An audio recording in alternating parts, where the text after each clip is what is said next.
Welcome to the MS&Me Radio Network, a division of the Multiple Sclerosis Global Support Network. The following program broadcast is an original creation by the broadcast entity. Discussion within the following broadcast should be used for informational purposes only and is not a substitute for professional medical advice or consultation. Before considering application of any broadcast content in the following program, please consult your healthcare provider. If you feel you are having a medical emergency, please contact your local health services for immediate assistance. MS&Me Media and the Multiple Sclerosis Global Support Network do not guarantee or warrant the accuracy of information in the broadcast to follow. The Multiple Sclerosis Global Support Network provisions broadcast services to program hosts. Information discussed in the broadcast does not necessarily reflect the views, opinions, or goals of the network and are solely those of the show broadcast host.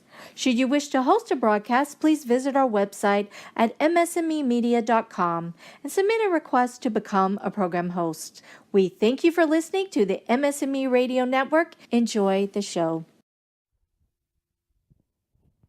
Thank you for tuning in to She Rox It. This is Roxy Ayers. I'm feeling a little under the weather. I have a bit of a cold, and it's so crazy because I feel like every time I go to start doing a show or thinking about it, something kind of gets in the way or life happens, and I'm just happy that I have a break in some of the chaos. But I have to be honest, I was going to climb on my bed and lay down and start this process, and I I couldn't get my legs up onto the bed, so I had to usher my husband in to get one leg up, and then I tried to get the other one up, and then he just had to scoop me up and flop me on the bed. And in some circumstances that might be considered a really cool, sexy thing, but it's a little disheartening when you're an MS or but the thing I was really going to talk about today that I thought was kind of funny or kind of interesting,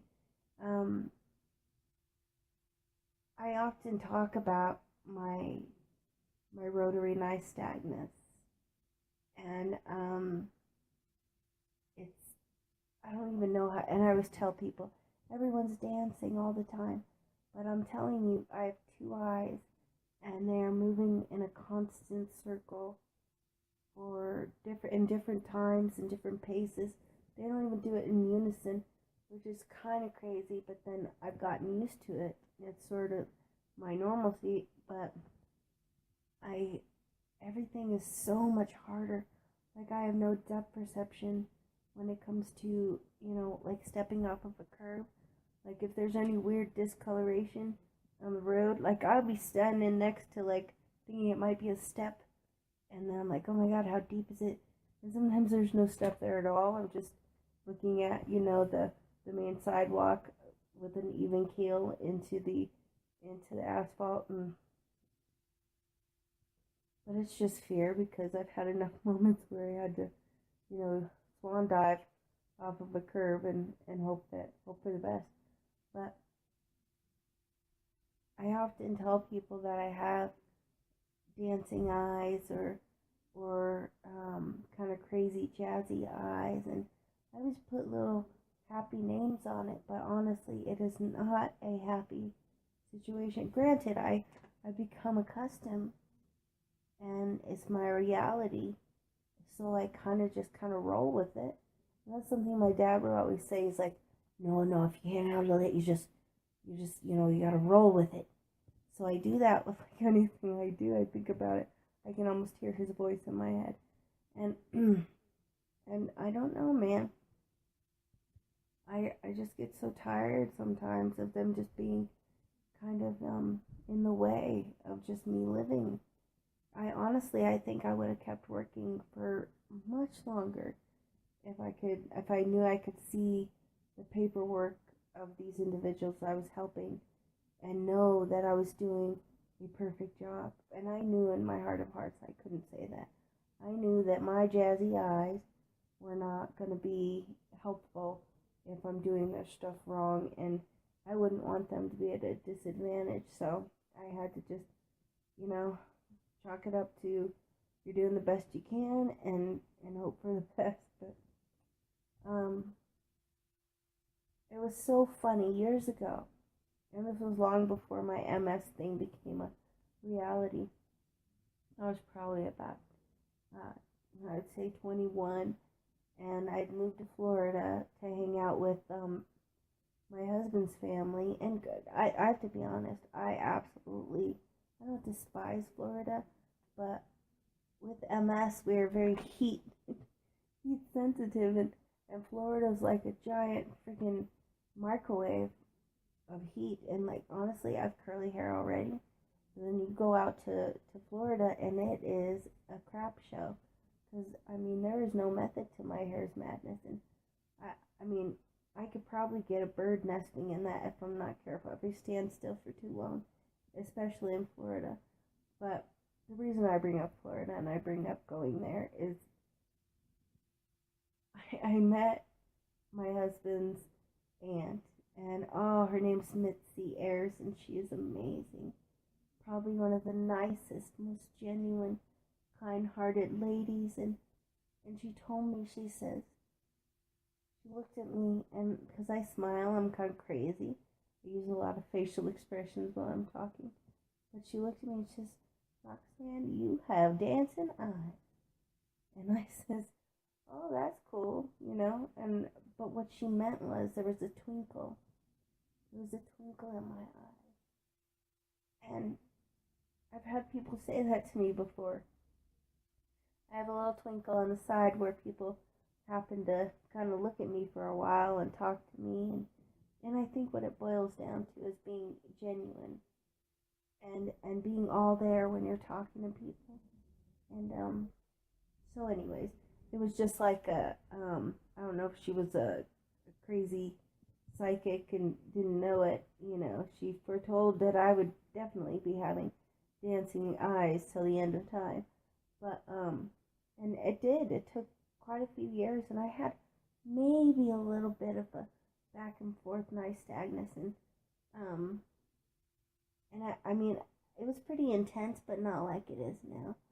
Oh my goodness! And then right now I have this cold, and nothing is working okay. It's just everything is upside down, and um, but as far as the eyes, they're really going for it. And that's how it goes anytime I have any kind of new infection or a cold or anything. My eyes go crazy. My legs don't want to work. My bladder goes above and beyond. And you don't want to be an unhappy person or a negative person, but this is what we deal with every day. So my day is this.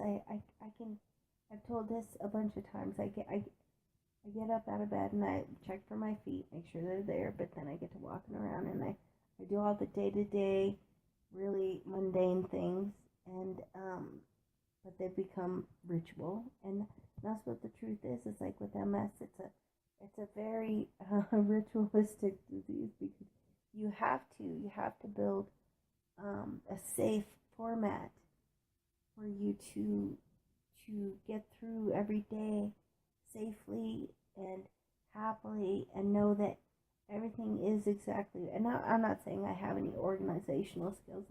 I'm actually kind of more like organized chaos, or maybe just chaos if you ask my husband. But I think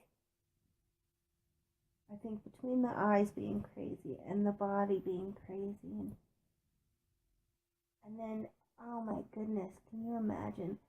Like, I'll be watching a movie with him or people, and they always want to crank the volume up. And I've already got the crazy eye thing happening, and then I have the crazy leg stuff happening, and then, and God knows what else. And I get kind of a sensory overload when they have it so loud. And I always ask them, like, can you turn it down a little bit? But then everybody else is like, but we can't hear the words.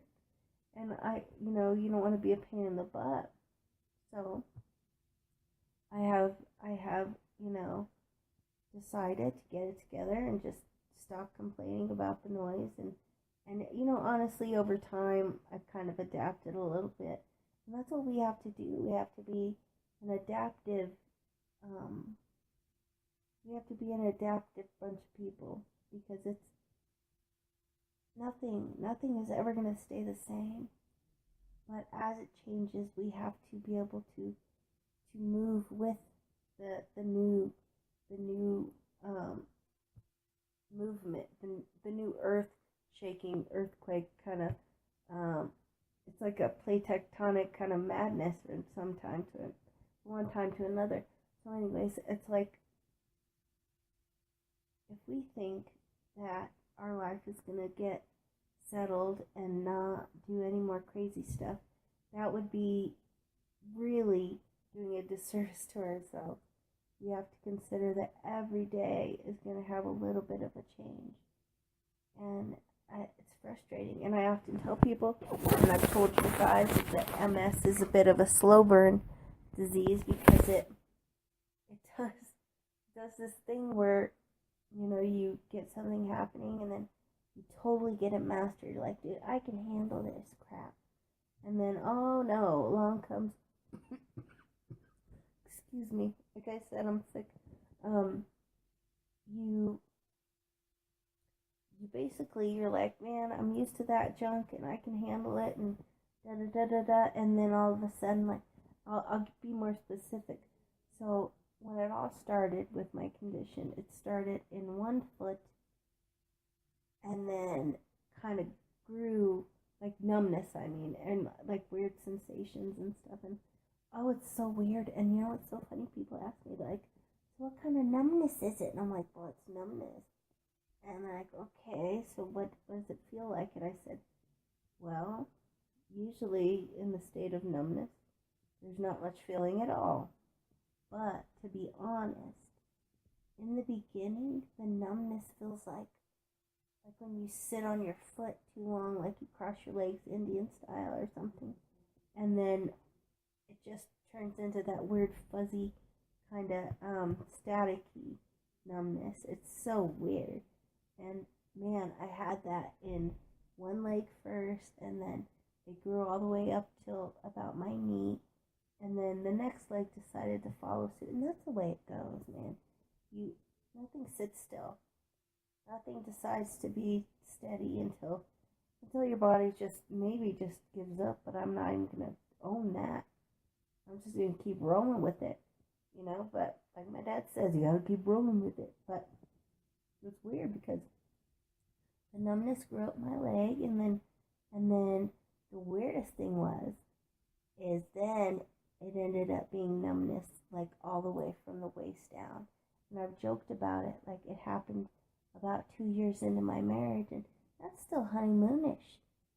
That's when you're doing all the new crazy freaky stuff. And I honestly, I can't say that was a very sexy situation. I said, hey honey, I love you, my crotch is numb. He's like, honey, I will love you no matter what, numb crotch or not.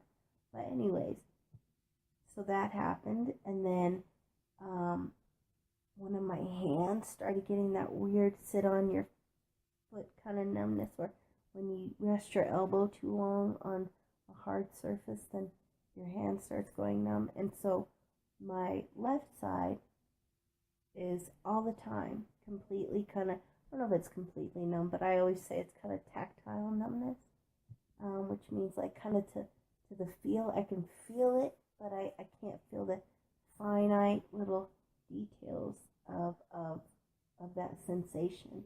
It's crazy. And then of course the eyes, they really, those dancing eyes lose their minds, because sometimes they are bananas. Like, and it's weird, because there are times where I'm so exhausted, but my eyes are like going haywire.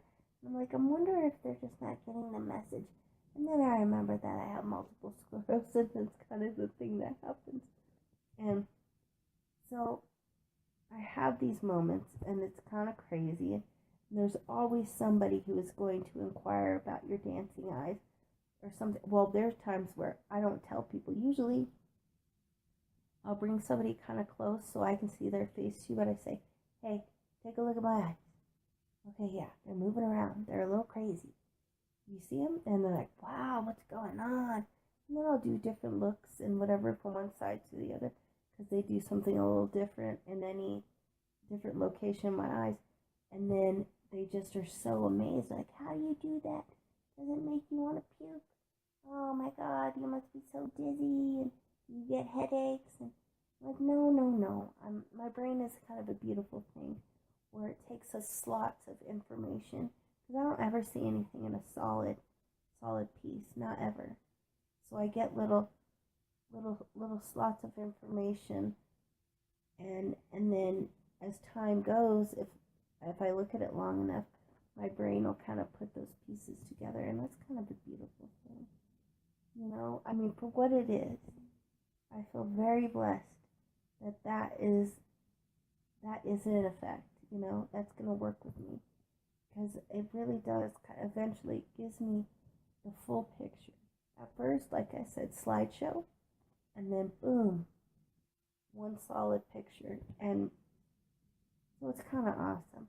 But then people are always very, they want to question you about all of it. They want to know, well, how are you going to do anything? How do you do this? And I say, people, I really am just doing the best I can, and I don't feel like I feel like I'm at a disadvantage in a way, but in another way, I feel like I am very lucky because I know the difference between, a wasteful life and a grateful life. More often than not, we're always looking for the next step, the next moment where we can do better, we can have more, we can build a bigger bubble of understanding. And when you have MS, and you still do these things. You want to be better. You want to do the best you can. But this is more like a thing where you go, wow, I have been blessed with perfect perspective. I am not going to sweat the small stuff. And I tell people that story too. Is when I was early diagnosed, I even before I was diagnosed, scratch that, I was such a worry. I was so sick with worry to the point to where I couldn't keep it together. And I had stomach issues. I was not able to leave the house. I was bugging out, crying about everything. And later on I thought maybe it was the MS starting to do its thing, but we just didn't know what was going to happen. This is my brain, me and my brain talking. We didn't know what was going to happen with that. And anyways, the MS diagnosis happened, and all these little things, like all these horrible little things I'd worry about the bills, about I have to have this has to happen, why can't it be just like this, I can't sleep at night, da da da da. And then the MS showed up, and I say to God, or the creator, I say, hey dude, are you kidding me? I was already freaking out. I feel like there's a real miscommunication as to what I can handle and what I can't. And I know you say you don't give us more, but I think you're on the wrong track. But then as time went by, and I tell people the same thing, a couple of years, a few bottles of wine, and it came into my head perfectly. It came to real level understanding, because I realized I wasn't worried like I was. I wasn't sick with worry, because I was happy to be alive. All those little things, all those little whiny moments, and I still have them. I'm not saying I'm above it.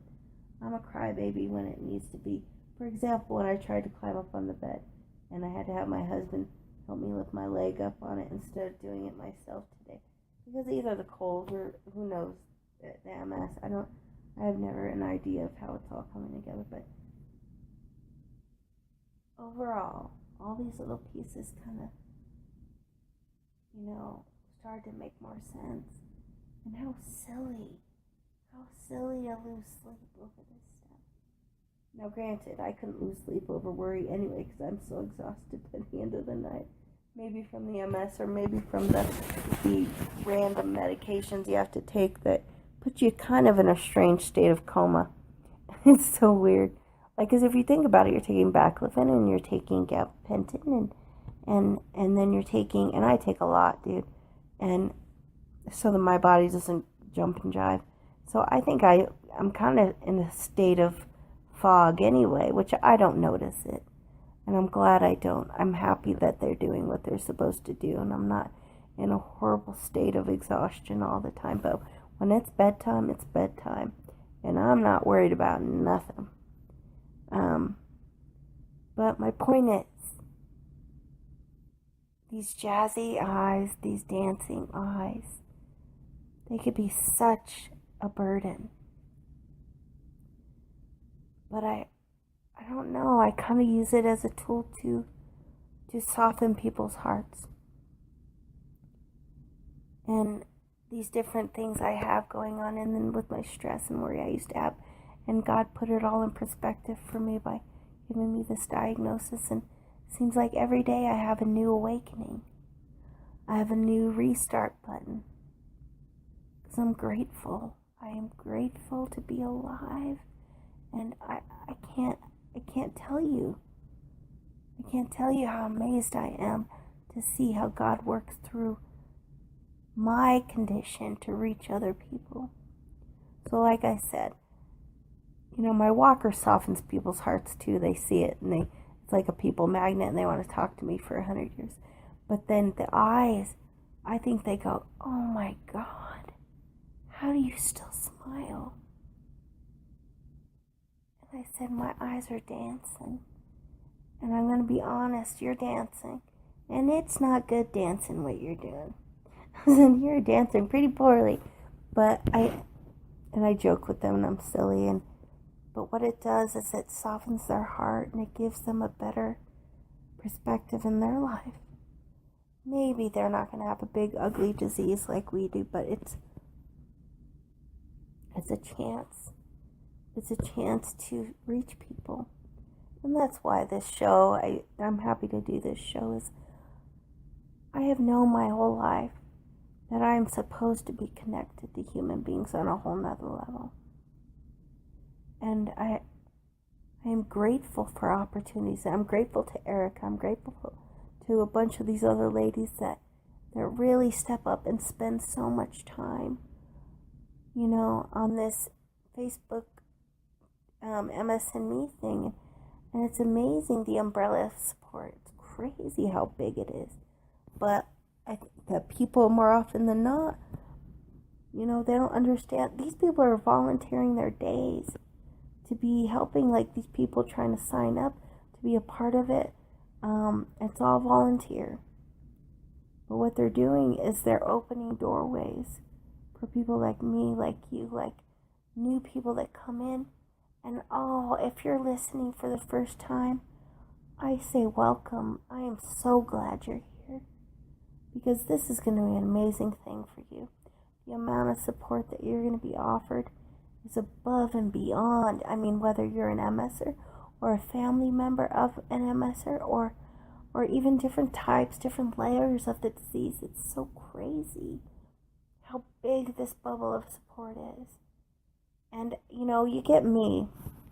I just say random crazy stuff and what's on my mind, but I think if you can understand how important you guys are to me as listeners, but more as my community, and knowing that maybe a few words from me every couple of weeks might touch you right where it needs to, even though my eyes go crazy and they make me insane at times.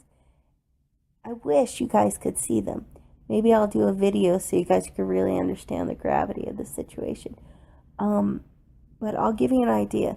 If I were to look at a stationary light that's up on the wall, just a single one, it looks like one of those neat little, glow sticks, and you move it around in circles. Like I don't have to move it, just doing it by itself in big old fat circles, and really it's just stationary.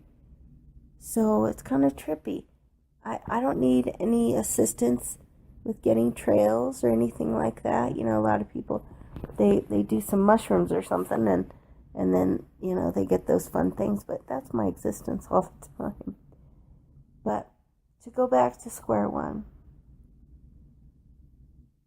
I have these jazzy eyes. I have these little symptoms. I have all these moments in my disease. But I've realized over time they're not about me. None of it is about me. I mean, it's my life, it's what I live in, but to reach out to people and to talk to them about how good their life could be or their understanding can be, that's my medicine, dude. There's no two ways about it. And I'm happy. That's where my selfishness is. The ability to be listened to by you guys and know that I might be giving you guys a better day or a better week or even just a better opportunity to make good choices for yourself. I'm excited. And like I said, I am glad you're here. I think you're going to be so happy and so surprised at how many people are out there ready to just reach out and gosh, I wish we could just hug sometimes. But I think that you have to start first by giving yourself a break and taking a breather, giving yourself a minute to take inventory of your diagnosis and what you want to do or how you can make it work. But we're here. We're here for you. This is a place of support. I'm here for you. Roxy Ayers is on here once a week, just talking your face off. And actually, sometimes I'll chime in on the chat things and whatever else. Or my favorite is to reach out to people directly. But the point is, I digress. I hope that this helps you. And I hope that you check in with me on my days when I'm here. And it's a big world, it's a big disease, it's a big day. But